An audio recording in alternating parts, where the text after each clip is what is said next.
Christopher Slade. He's the co-founder of Executive Integrity, which he started with his business partner Simon back in 2020. Over the last 4 years, they've been dedicated to building a high-performance culture whilst also building a company that has giving back at the center of its mission. So here's what you're going to learn in this week's episode. How to build a business with people over profit at the center of your strategy and the benefits to this. People want to work for a company that stands for something, right? Just don't want to go to a job and the company doesn't stand for anything, there's no purpose. We wanted a purpose. How they set up their commission structures to reward high performance, not average performance. So our commission structure is one of the best in the games. So if you're an average biller, you get paid average amounts. If you're a top biller, I want you to get paid a top amount, right? How you can build a culture of accountability and continuous improvement. You see it time and time in recruitment, people do really well and then they have a dip off. They take their foot off the gas. If you keep your foot on the gas and you've got someone who's keeping you account, and then when they can see that your KPIs are dropping, having that accountability. And also how they've diversified their business. So a salary in the, say, UK that may be 60k, in the US it's 120k. The candidate's still the same caliber of candidate and you're getting paid double the fee. And so much more. Enjoy this week's episode. Chris, welcome to the pod. Cheers, Hisham. Pleasure to be here, mate. Obviously, we've got to know each other a little while, so I know you've listened to the podcast. So yes, religiously. How are you feeling being in the guest seat, mate? Yeah, I'm really looking forward to it. Got a lot to discuss. So yeah, let's give it a go. Well, in today's conversation, we're really going to focus on your entrepreneurial journey. Yep. So you've started a business and been on a journey with your business partner, Simon. You started a business called Executive Integrity. So I want to give people a bit of context, the highlight reel, for people, just to sort of help them understand where you're at and also a bit about where you're going. So if I get any of this wrong, feel free to correct me. But started the business in September 2020, and it was you and Simon until around March 2021. Yes, that's right. And then obviously always had ambitions to grow this business. So in terms of how things have looked over the last few years, so by the end of 2021, you was around 6 people as a team. Revenue-wise, was around 600, 700k.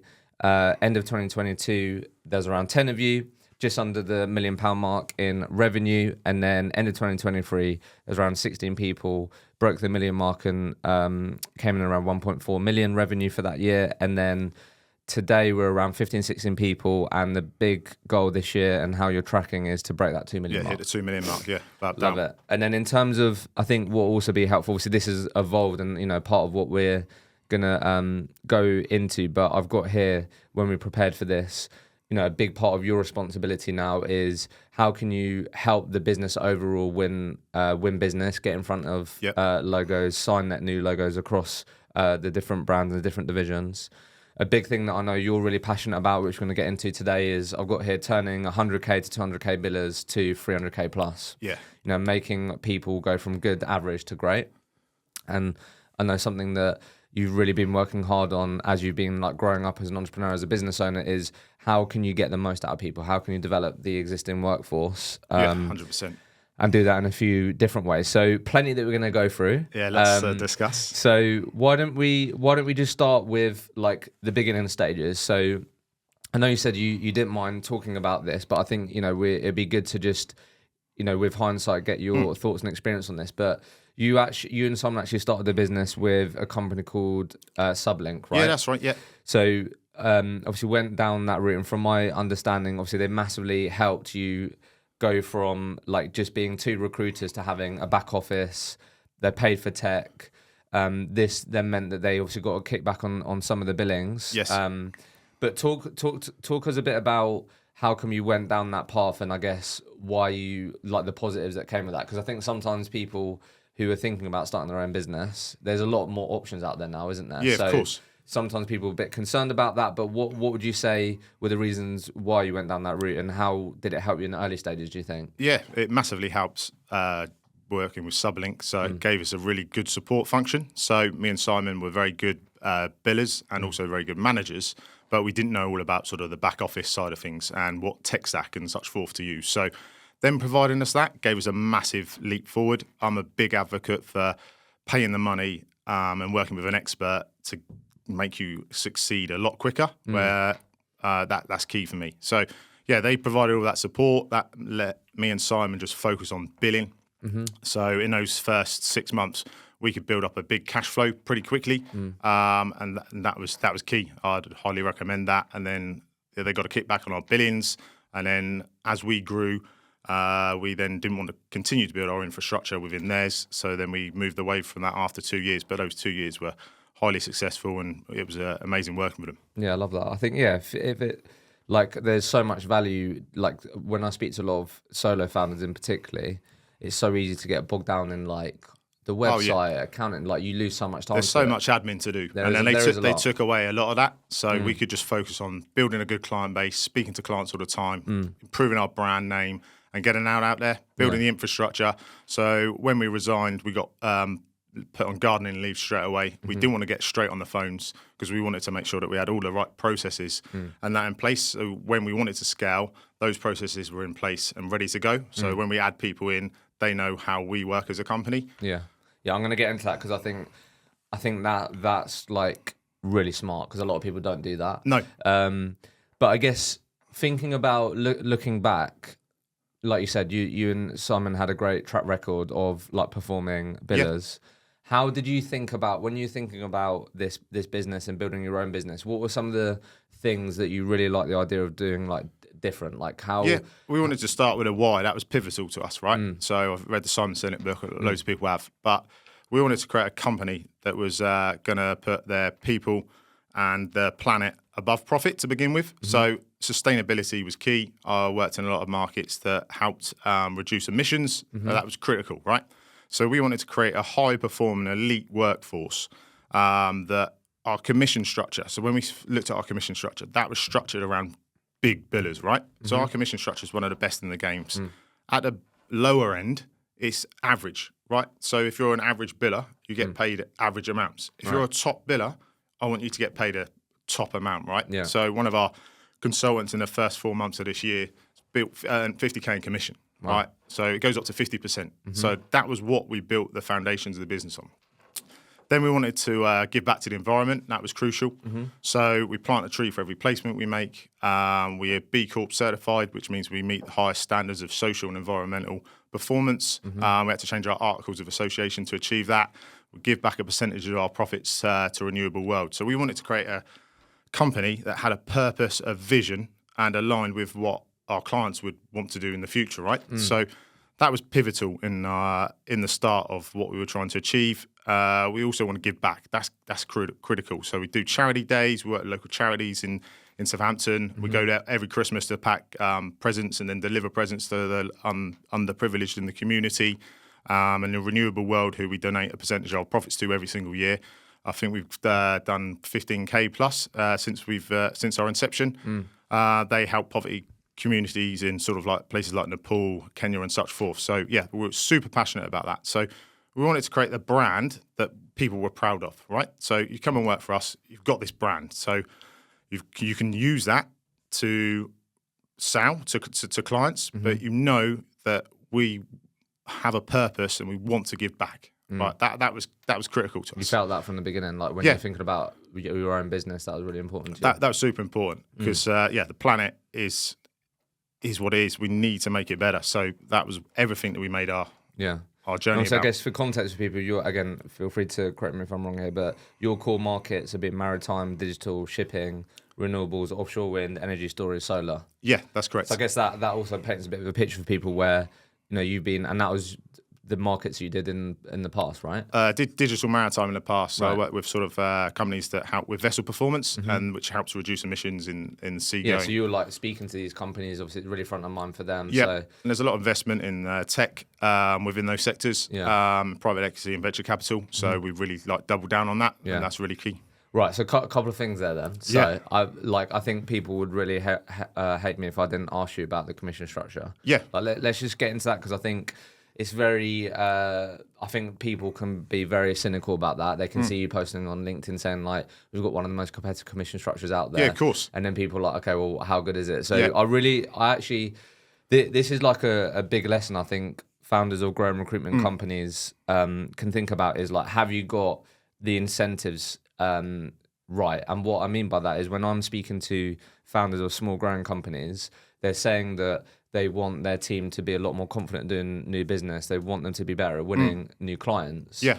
But the first thing you got to look at is like, do the incentives match up to that? Like I remember speaking to a company recently where their commission structure was not aligned to that, right? No. So I think this is something that sometimes people can miss. And what I thought was really interesting, what you just said there was, like you said, you wanted to breed high performance. Yes, and if you're high performing, you're going to be rewarded for that. So talk us through when you say, so have you got like a threshold? Yeah, we got, and then, so no, what no, does it there's look no like? thresholds because Okay. like if you bill, you should get paid on that, right? Yeah, okay. So between 0 and 20k is 5%. Okay. So you're not making loads, but Yeah. you're getting rewarded for something that you do. Yeah. I don't really agree with thresholds. Okay. Because you're not getting paid when you do something that's good for the company, right? So Yeah. 0 to 20, 5%. 20 to 55 is at 20%. Yeah. 55k to 80k is at 30%. Yeah. 80k to 120 is at 40%, and then 120 plus are at 50%. 50%. And we put it also in when paid, because what we used to see in our old organisation is towards the end of the month, everyone just like fudge their invoices in, make sure they get like a hyper commission. Whereas like it's done when it gets paid into the account, that's obviously the following month is when you get paid. So there's no sort of trickery around. Yeah, and so that as helps in, to scale as in as what well. you're saying is like if I do a deal in your business and I put it next to my name, Yep. I'm not going to get paid on that So until it lands yeah. in the account. That's another. Did you learn that the hard way? No, was did it that from day dot. Yeah, Yes. fair. So 'Cause a lot of people, they have to learn that the hard way. That's that. yeah, And then you and then you're into paying cash out flows. commission. Yeah, your cash You flow haven't been problems. paid. Yeah, so that was also what helped us scale the business because our consultants weren't getting paid until it was paid. But we also send our invoices once the offer's accepted. Yeah, so nice. it's basically getting paid the same time anyway that they would do if they did it on a start date. So that works out really well Have you for always us. done that, or when you? Yeah, have you always done that? Always done it, yeah. So I've read it in one of Greg Savage's blogs a few years ago, and I thought, well, that makes perfect sense. Did you get much pushback on that or not in terms of sending an invoice on when the offer was accepted? No, not at all. Because also we offer 110% rebate, which is unheard of in the industry, What right? do you mean by that? So if our person starts and then they leave within 8 weeks, say the fee was 10k, we're giving back 12k. Really? Yeah. So so they can't push back. What are they going to say? You ain't getting paid 10% in the bank, are you? Yeah. On that. So we're going to give them an extra 2k back if it's How a many 10k times deal. have you had to pay that out? over the Twice. years? Really? Yeah. Because a lot of people didn't instantly say, like, aren't you going to lose money, right? But Yeah, so it's there you twice go. in 4 years. So like we do that, and then we do also a free replacement up to 12 months as well. Really? But that's depending on what sort of percentage of terms you want. Yeah. Hey, that's interesting. Mm. That is interesting because if I think about you're definitely building that around high performance there. Because like when I think about my old commission structure, and I'd say this is probably fairly standard, and I'm sure you've had a commission structure like this where I think we had a threshold which was like 2.5k. Yeah. My average deal size in my market was like 6.5 to 8k, so Yeah. it wasn't like huge at all because I did like the regional insurance market. So I had a threshold of 2.5k up to 10k. It was 10%, Yeah. and then it was just like, and then there was just ratchets. So then from might not be exactly right, but from 10k to 20k, I'd then get like 15%, and then from 20k to maybe another number, I'd get like 20%, or it would just stay as 20%. Yeah. So yeah, that first 0 to 20, 5%, you're Yeah. definitely gearing. So yeah, you're definitely gearing that towards like if you're doing 20k months, yeah, okay, you got some money, but I don't want you to be. I don't want to be I don't need to sat be in like, that, that's good enough. that level. Yeah, yeah. That level isn't good enough, right? Yeah, you need yeah. to work up the levels, right? What's your average deal size across the business? Roughly? Probably about 14k. Yeah, so there we go then. So like you're like if you're doing 2 deals a month, good, but we can do better. That's over the quarter as well. That commission. Oh, is it? Yeah, Okay. yeah. So it's quarterly. So Right. Oh, as in, so if so wait, I'll let you explain that. no. Sorry. So those ratchets obviously go up to 50%. So that's from the start of the quarter to the end of the quarter. So Right. they move up through there. So they've got a whole quarter to achieve that as well. Right. Okay. Sorry, got you. So so what you're saying is, if I bill 100k in a month, I'm not just then getting the benefit of that month. You're saying if you I get bill it 100, month right? Got two, you. month three as well. Mad. Okay, I love that. And like, did that like evolve over time, or was there a few different versions of that before you got to that? And No, it was pretty solid. But then we added the 50% commission this year. So I spoke to my 2 top billers and said, "What do you want? We've got this option and that option. And they want 50%. So they want to stretch themselves further, right? Yeah. I love that. The other thing, appreciate you sharing that. The other thing that I wanted to just make sure that I highlighted there was, obviously, I'm sure you've seen it. There's been more and more recruitment companies that have become B Corp, Yeah, of and they've course. really tried to make central their strategy around giving back. Clearly, that was important for you from the very beginning in terms of the types of business you wanted to build. I think, again, people are cynical, right? Yeah. So, like, I think when I speak to other recruitment owners, a lot of them are probably thinking, okay, Chris, but like you must be doing that for a reason besides like giving back like all those great things that you said. Yeah. So you just said there, have you found then that it's also given your business an opportunity to stand out and, you know, have something for your customers to get behind in terms of like, okay, yeah, this recruitment partner can help us, but actually they're also impacting the things that we care about that we want to get behind as well. So have you found it positively impact the commercial side of the business? Yeah, it does have a positive impact on that side as well because you've actually got a USP, right? We did B Corp before most other recruitment companies. We must have been in the first like 1% of recruitment companies that did that. So that was super crucial. But it's a community as well. So we've got suppliers who give discounts if you're B Corp. We give discounts to our clients that we work with if they're B Corp accredited. So we give them a 10% discount on their fees if they're B Corp accredited too. So yeah, it does have a selling point. But I found that out from one of my clients. I was speaking to one of our CEOs who works within energy storage. He told me about this. He was from America, and it's quite big in America at the time. It wasn't very big in the UK. And he explained it to me. I went on the website, and we were doing all of the elements of B Corp already. So it was a given. So we did all of that stuff internally within the company and externally. So I was like, well, we've got to do this as well. Like, so yeah. And how long did it take? Oh, it was a lot of admin. Yeah, at I a suppose time. a lot of people said it is a lot you've got to go through. It's Yeah. not like It took about a year Yeah. in total from start to finish. So we didn't have an operations person at the time either. So me and Simon would have to spend like Friday afternoons going through all this paperwork. So and then documenting everything because like we did everything, but sometimes we didn't have the policies in place and like the forms and such forth. So we had to create all those as well. And then how much has it helped? Like you're talking about the type of business that you wanted to build, the vision. Like how much has that helped you and Simon when it comes to like getting people on the journey, getting the most out of people? Even like I guess you know when you and Simon maybe experience setbacks and because I think sometimes these types of things that you're talking about can be like missed when you're like, oh, all I got to worry about is getting deals in the bank. But actually, you've, like you said at the beginning, before you even started, you tried to document a lot of your processes, how you did things. You're also thinking about your vision, the type of business that you wanted to build. Like, how much do you think that's helped you in this short journey so far? Just captivate people, get people on the journey, and just actually help you and Simon personally. People want to work for a company that stands for something, right? You just don't want to go to a job and like the company doesn't stand for anything. There's no purpose. Like we wanted a purpose, and luckily that links into the markets we work in as well. So yeah, that's super critical. Yeah, I think sometimes that can be missed by people.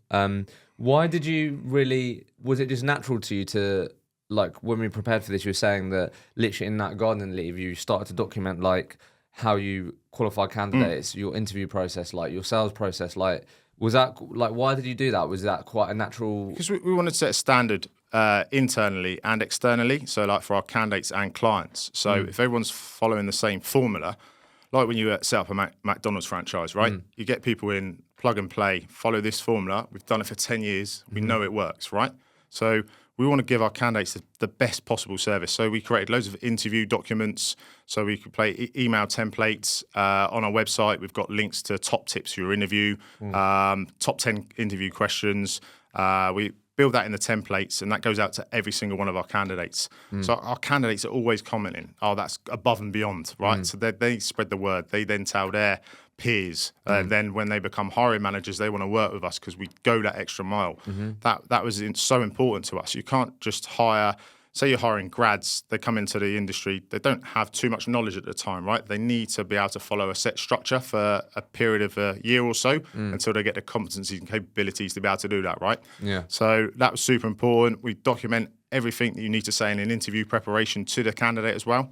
So one of the things in recruitment, if you find a good candidate, you get them an interview, it's pivotal that you're spending time helping that candidate prepare. Sometimes that candidate hasn't been in an interview process for 10 plus years or 5 years, right?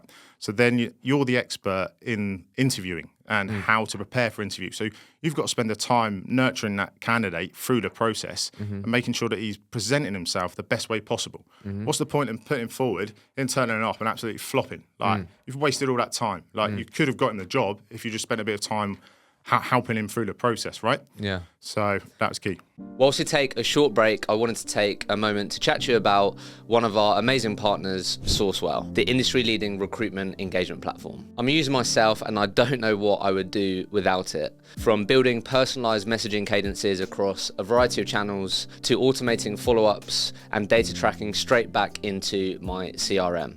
It's really made an impact in streamlining my workflow and, most importantly, accelerating my sales results. My favorite feature by far is the live feed. By being able to see in real time who's engaging with your campaigns, it enables me to prioritize my outreach with the most engaged prospects, which helps me get way more out of what I put in. So I'm going to be honest, if you haven't got Sourcewell and you're a recruiter, I really believe you're at a disadvantage. To find out more and see the platform in action, make sure you click the link in the show notes and mention the Recruitment Mentors podcast. Because you listen to this podcast, you're going to be able to get access to an exclusive offer. Free 50 phone credits, 50 email credits, which is at the value of circa £500 per user. So make sure you mention the Recruitment Mentors podcast and click the link in the show notes. No, I think honestly, like, just really want to highlight how smart that is, because as you know, with the business that I have, a lot of the companies that we partner with are of like your size, 5 to like 30, and so many companies that I speak to, they might be 2 years in, 3 years in, sometimes longer, and a lot of this stuff that you're talking about is in like people's heads, and it's not documented. It's so like, I honestly think I just really want to highlight that, because I think wherever you are on your journey, and it sounds like you've tried to do this from the beginning, is have things in place and do things that maybe you don't need just yet, but you're going to thank yourself for in a year, 2 years' time. Yeah, of course, because these documents as well, they always evolve. So the document that we had in 2020 is not the same document we have now, right? So obviously listening to the pod, you get loads of good ideas from other recruitment owners, managers, consultants, and then add little snippets in, right? You can't have the same document that you had 4 years ago. That's not evolved, right? Everything has to evolve and get better.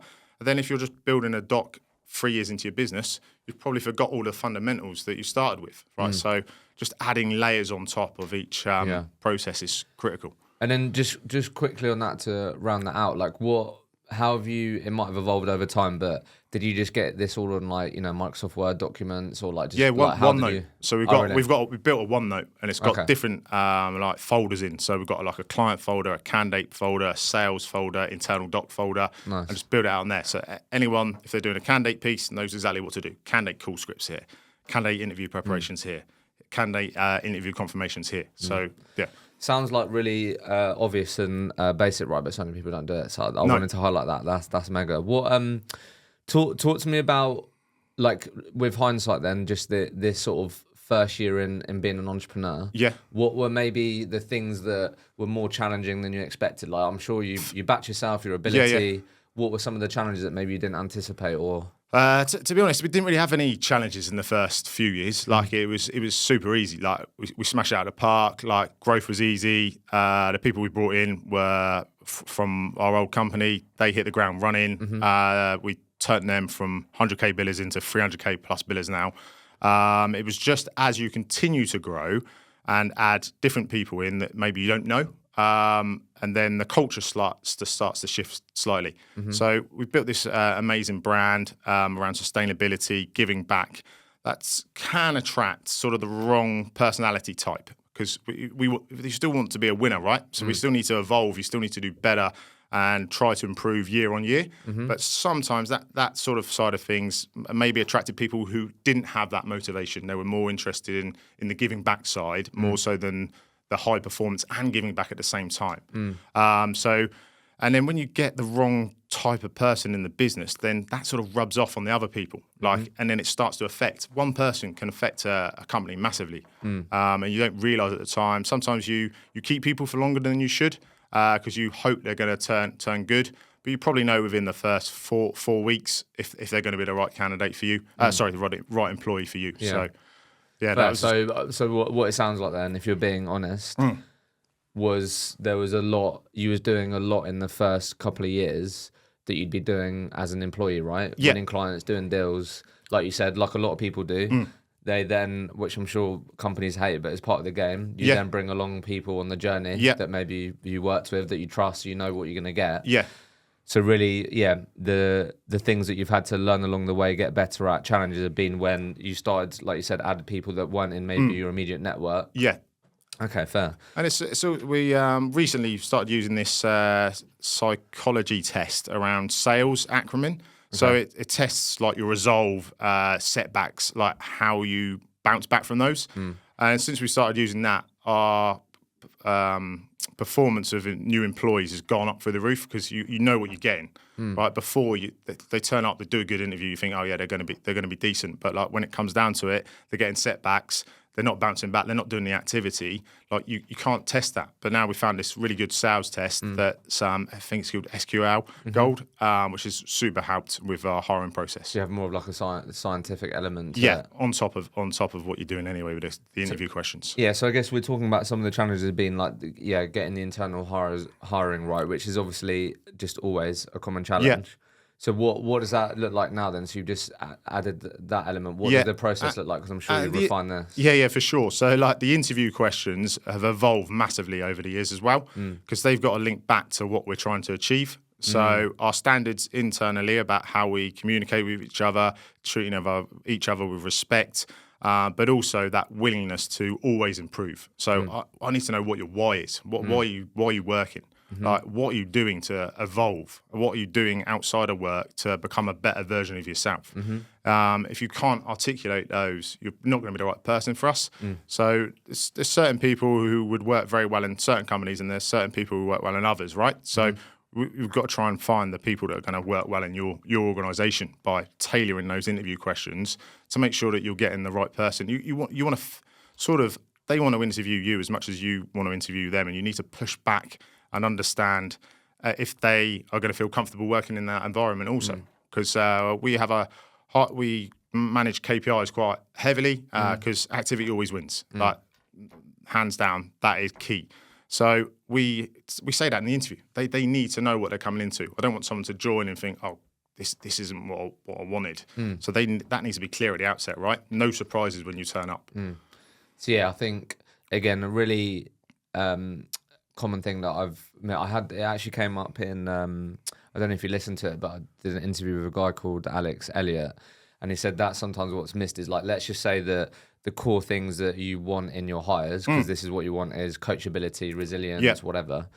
Like, do your questions match up to trying to uncover that in that person, right? Again, it's a simple thing, but sometimes you can just fall into the habit of sitting down in front of you and, you know, just doing the typical things. Yeah. And I think actually he could really work rather than really digging for the specifics that you're looking for. Yeah, exactly. So how, just quickly on that then, so what does the interview process look right now then? Because it sounds like you refined it. So am I having like an initial call? Yeah, then so what does that look like? Probably do an initial call with our business development guy, Adam. Yeah. He's very good at sussing out and probing people quite hard in that initial call. So he'd do like a 15 to 30 minute call with them. If he thinks they're good enough, they'll come through to a face-to-face with me and my co-founder, and then probably Adam as well, or one of the other leadership team.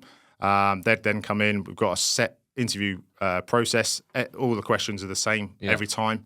Then we score them on that metric. Then if they pass that, we would then get them to do the sales psychometric testing to make sure that they hit the relevant score, that they are what they say they are. And then, then we you get them decide in. from there if you're going to If they don't pass the test, we won't hire them. Yeah.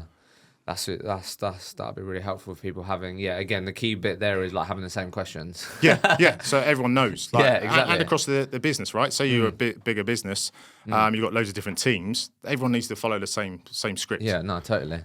So you mentioned, so two things I just want to touch on then from what you said. So I'd love to hear your thoughts. Again, this might have evolved. Yeah. You said the KPIs piece. I'm a huge advocate for just making sure that you're measuring things. Like you can't improve anything that you don't measure. Yeah. So I think I've said this many a time and will continue to say it, but when people get scared of KPIs, it's just because they're viewing it from the perspective of them being used and managed in the wrong way. Yeah.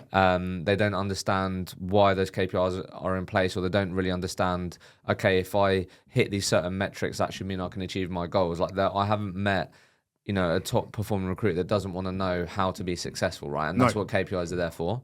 So I'd love to hear your thoughts on like what does your sort of KPIs dashboard look like? What are like the things that you look like around performance? Yeah, KPIs are a metric of measurement, right? So like if you go to the gym and you've got your logbook, you log down what weights you've done that day, right? So then you can come back the next week and then go again, try and beat that. So the key ones we focus on video calls. That's super important. Getting your client on a face-to-face Zoom or Microsoft Teams call is critical, right? FaceTime, it trumps doing a client call. So we target them on that. We target them on client calls. Spec CVs is really big because it opens up a lot of new BD clients. Working with new logos. So at the beginning of each quarter, they have to come with a plan of 5 new logos that they're going to target over the course of the quarter. And then there'd be metrics within that. So they'd have to get a video call with them or term signed, and obviously hopefully a deal at the end of the quarter with that as well.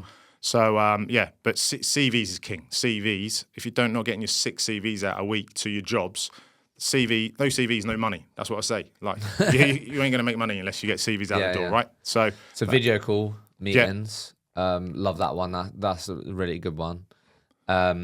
Then obviously client calls. So what do you mean by that? As in like making BD calls or BD they're activity? BD. They're only measured on BD, new BD. So if you're doing a process call, that doesn't count as a log. Right, That would just go down as a journal note. We need 16 new contacts that you're speaking to there, yeah? So we also do a 10 by 10 quite often. Simon Brown, who come into the business, been on your pod a couple of times, has really advocated the 10 by 10, which has really transformed a lot of what we do. Getting people doing voice notes, it's unheard of. People don't do that in the industry, right? So you go on LinkedIn, pop them a voice note. If they're in different time zones, they get the voice note. So we're doing it, yesterday we did an American day. So we're doing voice notes in the morning. They were waking up to our voice note, right? Let's jump on a call today. So proper homing in on different techniques to open up clients as well. Can't just go down the same avenue of doing the same stuff all the time. So cold calling does work, but you need other avenues in, right? Yeah. No, I love this because, like, again, because you've said very specific numbers there. Because I'm sure you've seen, like, if your top performers, they're probably doing, what do you say, 16 calls a week on average, the number of video calls, and that all tracks back to, look, if you end up around here, you're probably going to hit your... There's ratios, your isn't goal. it? Yeah. Like, you need to know what your ratios are. When you first start, your KPIs have got to be a lot higher because you need to churn out a lot more work to get the rewards at the bottom. But the most successful recruiters are doing video calls all the time, right? Meeting off a meeting. I think one of someone who come on the pod the other week said about that. That's crucial, right? When you go on to do a job order form with a client, when you're picking up a job, you need to have scheduled in the next meeting. If you've not done that, then you've done a bad job. Like, how are you going to review those CVs? You've got no commitment from them. You're hoping they're going to come back to you. But if you've locked that time in the diary for this time next week, we're going to come on this video call. We're going to review what I've done so far. I'm going to tell you about what the market is saying about this job. Then the chance of you filling that job has gone through the roof. So let's get into something that I know you're passionate about then, because we're talking about performance here or indicators to success. Why don't we just start it with, so like you said, the big thing that you've said to me multiple times is around turning like good to great, right? Yeah. So, if I'm listening to this right now, I'm a, 150, 200K biller. Where, like, from your experience, where do you think some of the gaps are going to be from what you've seen that you think are maybe holding me back from being a free 400K plus biller? Where some a lot of it's mentality, right? So everyone's got a baseline. So say they didn't have a manager, they could bill X amount, right? So I've got no manager, plod along, do a good job, bill 160. The manager needs to be getting an extra 50K or 100K out of that person, right? That's what they're paid to do. If they're not doing that, then what are you doing? You need to get peak performance out of your employees. We've created the perfect formula. We've got a good tech stack that helps. So I'll take away all the excuses. Like, you've got the best tech stack in the game. you've got LinkedIn Recruiter, you've got Sourcebreaker, you've got Sourcewell. Yeah. Like, you can't use that as an excuse. I then give them the best brand possible. So we've got an excellent brand. We've got amazing USPs. So you can't fall back on that either, right? So then it's about activity. So, and keeping each other account. That's really key. So we bring in lots of external trainers. We're always trying to upskill. We're putting them on courses. Or we obviously use Hector as well. Yeah. That's crucial. Like, you have to be constantly learning. Like, if you can't be happy with the level you're at, you want to be moving up the level, right?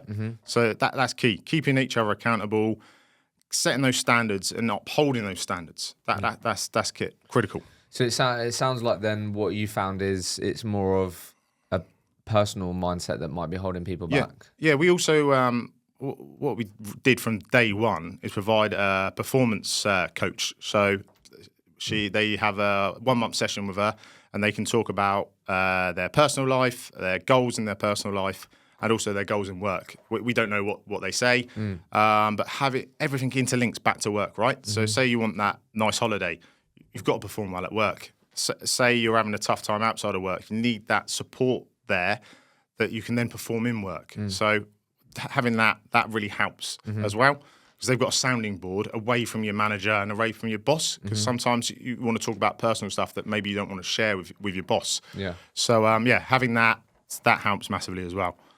Okay, so definitely a core element of it is just my own mindset, wanting to learn, improve, wanting to get better. What else have you probably consistently seen? Like, I'm sure there's other things where if we get into if you were to break down my recruitment desk, and I'm coming to you saying I really like the opportunity of joining you guys.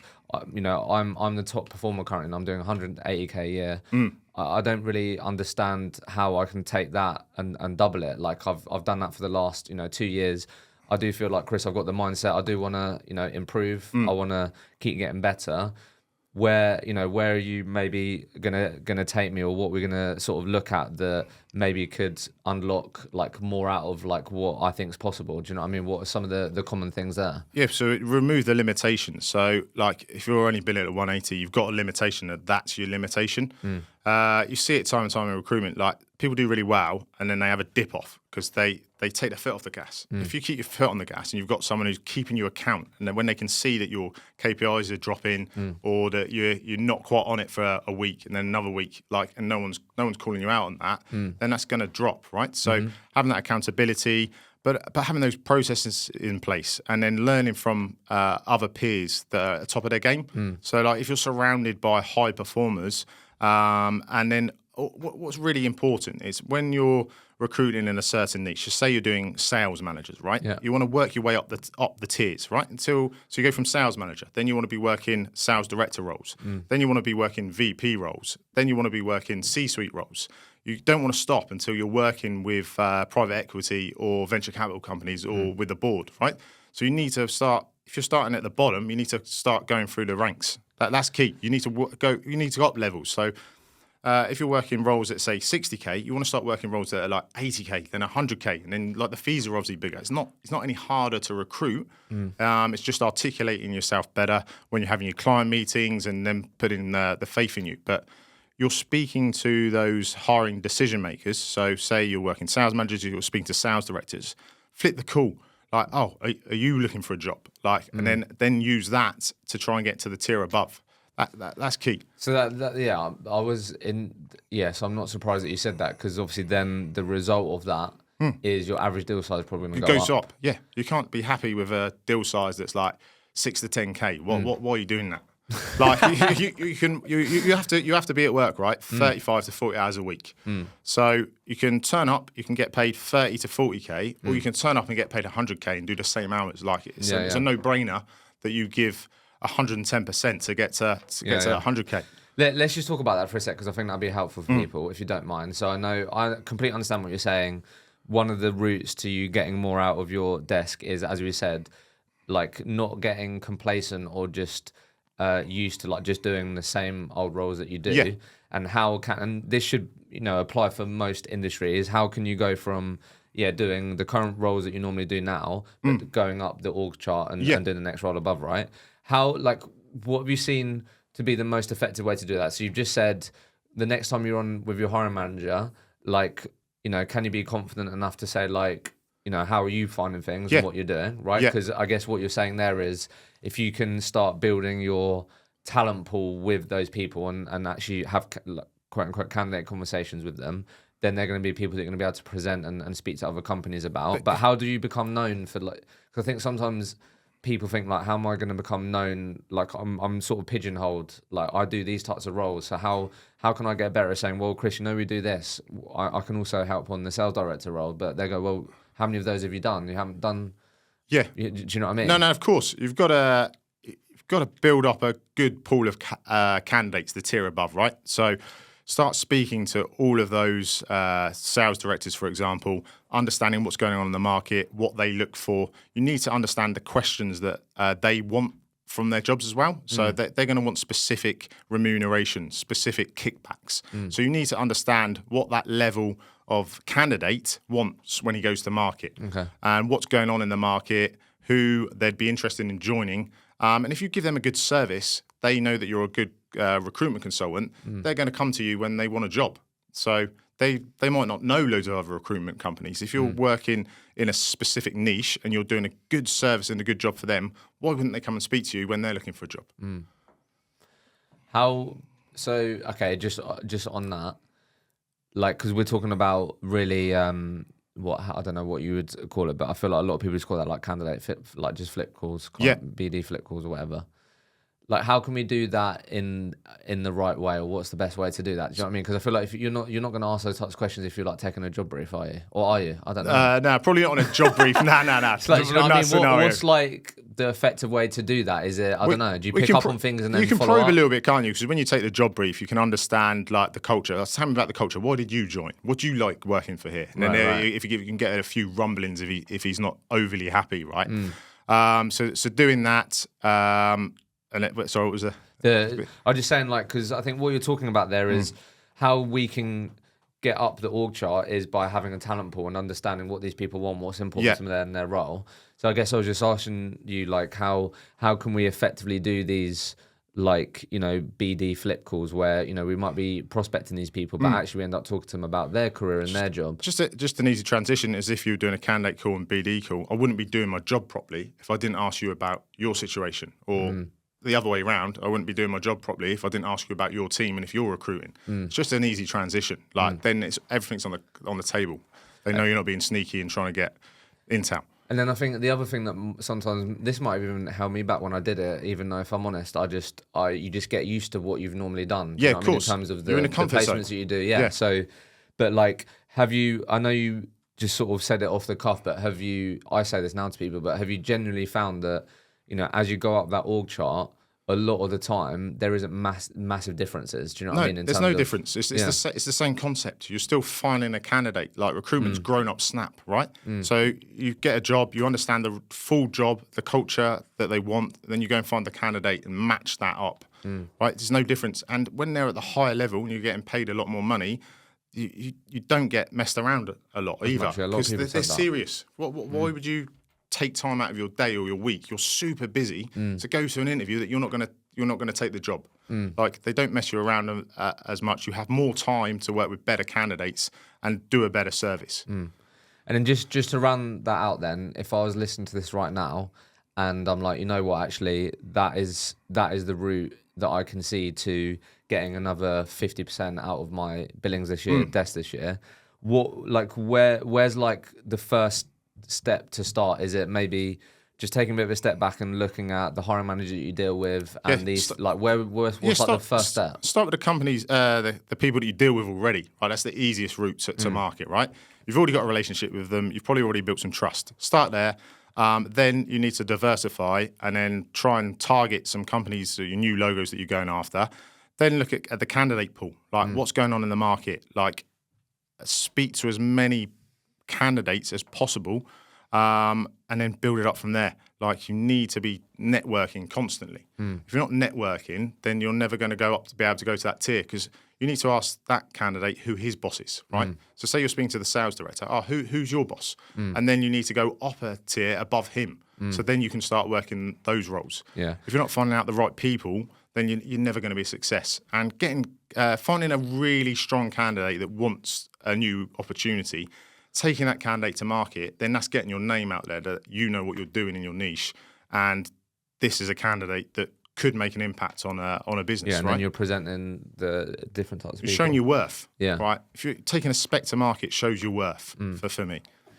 So from the beginning, have you always, because I don't think I mentioned it at the start, but obviously you're really quite diversified in terms of the different markets that you operate in. Yeah. So I think I've got here, 20% UK, 40% mainland Europe, and then another 20% in APAC, 20% in US. Has that always been the case? Yeah, that's always been the case. So, like, also looking at hubs that are key hubs across the globe where maybe salaries are bigger. So, like, we do a lot of work in the US at the moment. So, the last 6 months, that's gone through the roof.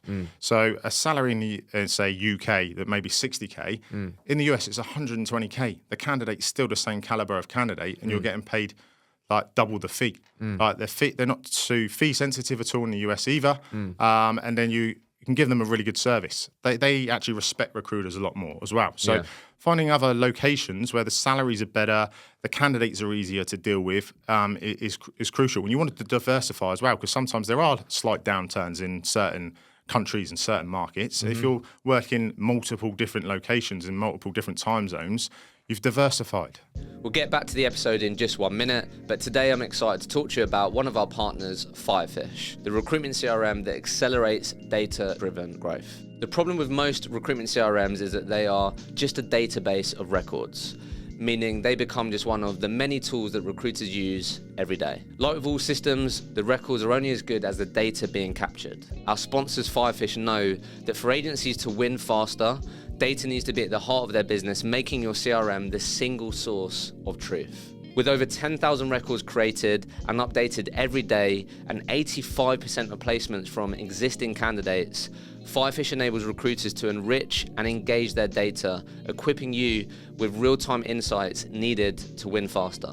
To learn more about Firefish and take advantage of an exclusive Recruitment Mentors podcast offer, make sure you click the link in the show notes and mention the Recruitment Mentors podcast when speaking to the Firefish team. I think let's just talk about this for a sec, because as I said to you before we started this, a lot of people, I mean, it's been like this for a while, but I would definitely say it's definitely upped over the last 6 or so months in terms of a lot of people being curious and wanting to focus on the US because of some of the things that you just said. Yeah. So I don't know if you'd agree with this, but I'd love to just hear a bit about what you found work and what hasn't worked when it comes to like getting success there. But what I've said to people is from the people that I've interviewed, the US market, it can be just as hard. Yes, there should be a lot less competition. These types of things, but it's just as hard, but the payoffs are could be 3, 4, 5 times more. Yeah, 100%. Because I think sometimes when I do speak to people, they sort of view it as like a silver bullet. I think that's the wrong way to view it. You're still going to have to work really hard, deliver a great service. It's still hard, but like you just said, your payoff could be 20% of 120k rather than 20% of a 60k. It's usually outside of your working hours as well. So sometimes you have to put in a few extra calls at the end of your day. So one of the girls in our team's doing absolutely fantastic at the moment. But our client's on the West Coast. So she's having to take calls like late in the evening. But the fees are like 40, 50k. And she's doing a fantastic job there. So, but you need to be specific, right? You can't just go, I'm going to go and work in America. You need to map out what clients you're going after. So using data like talent insights, understanding where the hiring growth is, who's got investment. You can't just go into a market and go, I'm just going to do this market now. You need to know who you're targeting. So like I'd probably pick out 10 key players. You're not going to get into all 10, right? So then we've got an excellent marketer in our business who really helps with outreach.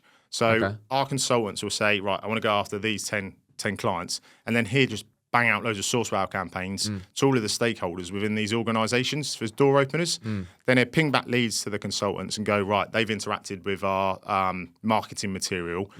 They're warm. They know who we are. Go after that. So it's a two-pronged approach with the consultants and the marketing team. That's really important. You have to tell us a bit about that, mate. Yeah. What sort of things is he like leading with then? Because he's leading with salary surveys, talents. So on Talent Insights, there's obviously a bit about attrition. So we talk about attrition. We talk around who their competitors are, what their sort of attrition rates are. We then sell some of our other products. So we've got like an executive search platform. So we're dropping some videos there. We go at different angles. Like what's going to work for one company might not work for the other company, right? It might actually get shot down and be like, that's awful. Don't send me anything like that again. Yeah. But for another company, it might be like, oh, thanks for sharing that. Let's jump on a call.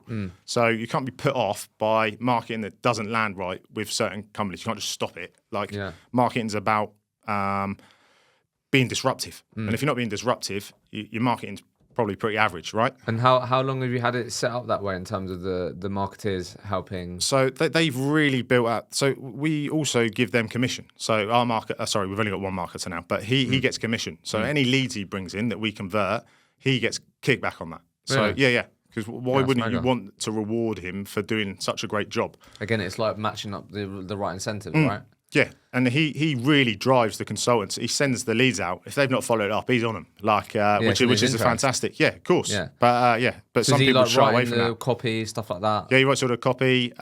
He mixes up his. Simon Brown's helped a lot with that. So he's come in with loads of good marketing techniques, and then Matt's run with it and done a fantastic job. That's class. So Because the cool thing with Sourcewell you can do is like he can do that and then have the emails be sent from you. yeah, exactly. Which So, is yeah, like the that's good what he thing does. about- It has to come from the consultant. Yeah, So yeah, it of adds more course. power, right? But what you're removing is the excuse of your team going, I'm not good at writing stuff or No. these things, right? So I think that's super smart. Yeah, so you've got to use everyone in the business to utilize their strengths and get the most out of them.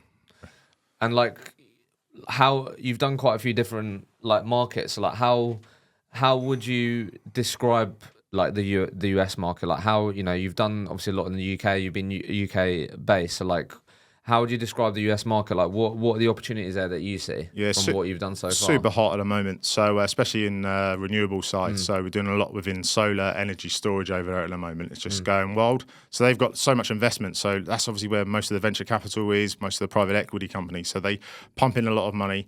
We tend to focus on companies that are between 0 to 15 employees, well, not 0, but 0 to 15 employees, basically. So they're on a growth phase, right? So they probably haven't got a HR function, they haven't got an internal recruiter, and they need support scaling, right? They need the right senior level executives to help them scale. So that's the niche that we focus on. We don't want to work with these established companies because they probably understand how to recruit. So the opportunity that is over there is wild, but you need to do some research. You can't just dive straight in. Yeah, you've got to reverse engineer from like the exact types of companies that you can work with. Specs work well in America as well. So finding real hot talent, and Americans love to talk, so you can usually get a lot of information out of them as well around who they're interviewing with, what other processes they're in, what's going on in their organisation. So just getting them on the phone and getting as much information out of them as possible. And has there been any like nuances that you've had to figure out? Like, I don't know, is there anything been there that you've had to? No, it's pretty straightforward. It's the same, same as over here. And like, if I was, I don't know what, had you done US from the start?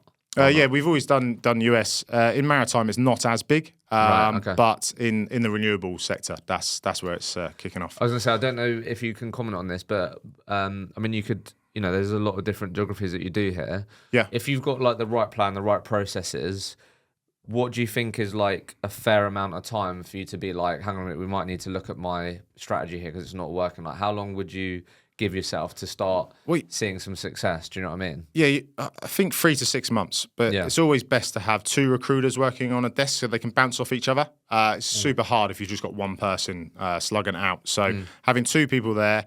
Then you want to build success. You want the case studies. Case studies are key. That's what a marketer does as well. So when we make a placement with a company in America, for example, we then jump on the back of that, get a case study from the client, get that pumped out to their competitors and say, this is what we've just done with your competitor. Do you want to chat? Like, we can do this for you. Like, that's key. You need to have success stories. If you've got no success stories, what are you selling? Like, but you think 3 to 6 months is a fair amount of window where if you haven't done any sort of placement or anything like that, you'd start questioning about... Yeah, you've got to do a lot of legwork. So there's a lot of grunt work that you have to do at the front end when you're trying to build a new market, right? So you get a lot of kickbacks, you get a few wins, and then once you've built up that foundation, that's when you're going to go start seeing that success in like 6 months time. 6 months plus. Yeah. Fair. But you need some quick wins in there as well, that there are some signs of success and growth that this is going to happen. So what, you'd be a bit worried if I was like, I hadn't done like a deal in 6 months? Well, not deal, but as long as you've got terms agreed with Right, okay. companies, you Like the build up lagging like indicators, or you've okay, got built you. up a bit of a network. You've got like video calls constantly with clients, and you've built up a good pool of candidates. That's critical. Yeah, cool, got you. But you need some milestones to measure, right? So what like what's top of mind for you in your business then, in terms of like what are some of the things that you're having to do differently this year that's going to break the 2 million mark? Like how are you thinking about that? What are you really doubling down on or feeling, or what do you think you've had to do maybe differently this year? Well, incorporating the marketing piece has been amazing. That's like super helped the consultants. They're really on board with that as well. We've done a pricing plan as well. The pricing model works super well. So we've got our executive search model that's at 30%. It's on our website, and it's got all of the features that you get with that. So people talk about their percentages, but I don't think they understand what you get with each one. So we make it very clear. 30%, you get all of these features. 25%, you get all of these features. And then 22.5% is our lowest bracket, which is usually contingent. That's what you get with that. So people have to be able to sell stuff. And when you're negotiating, you have to take elements away. So say the client wants a lesser fee. You have to say we give 12-month free replacement. If they want a lesser fee, that's coming down to 6 months. Or you have to, that's negotiation. You have to take something away if they want to take something away from you. What are some of the, I think people would be interested in, like, again, like this is really great stuff that you're doing in terms of just having it all broken down like that. Like that makes it a lot more easier for your recruiters to negotiate, to successfully sign terms with companies. I think when I think back when I was trying to negotiate terms, I didn't have anything like that. It was just like try and get the best percentage that you can, and you just have your normal terms. So what are some of the like, don't have to go through all of them, but what are some of like in the middle tier there? What are some of like the core features that you think really really sell that, or like the really important features out of interest? Well, yeah, we're going back to, we obviously plant a tree for every placement. That's really big. Clients love that. We in our middle tier, we give them a video assessment. So we've got an executive and search platform which comes with video assessment, psychometric testing, and the client can also upload video questions on there, so it can be a live scenario. We'd also do a report on the search. They'd get a discount if they're B Corp certified. So there's a long list of things that they're going to get for that, and then they get a 6-month free replacement. So and 110% rebate if they leave within the 8 weeks. Yeah. And have you evolved that over time? Because I feel like that's really great that you've like built that whole, like, I think that's just so clever to do that, actually build, because this is the great thing that you can do when it's your business. You can try these things. You can create these things right around, and you figure out what's really impactful and valuable for the end user, for the customer. Yeah, so we built it for the end customer, but it also helps with the negotiation. So the consultants are sending over the pricing plan. So they're not just sending over the terms, right? Here's the pricing plan. Tell me which one works for you. Right, and then they come back and go, we don't need the video assessment and such forth. We'll just go for the 22.5%. So instead of your fees being at 15%, they're now at 22.5 because they can't go lower than that, right? So that's super critical. And what are like the core features of the lowest one that's typical contingent? What are the main things? 110% rebate, free replacement up to 3 months, plant a tree, B Corp discount, just the standard. It's a standard contingent role, but you get more for your money. We donate to Renewable World as well, there's lots of plus points. It's not just your recruiter who's just sending you a CV, right? So and we do the follow up. That's super key. So and we've got SLAs as well. So when we pick up a role, we send over our SLAs of what we will do for them, the client, and what we expect back from them. So like feedback around CVs within 3 days, and we will commit to being on a video call with you once a week, and it goes both ways. It needs to be a two-way thing, right? Yeah, that's class. That's really good. Again, we're back to process, and it's so powerful. So breaking 2 million, marketing, getting that really going. Yeah.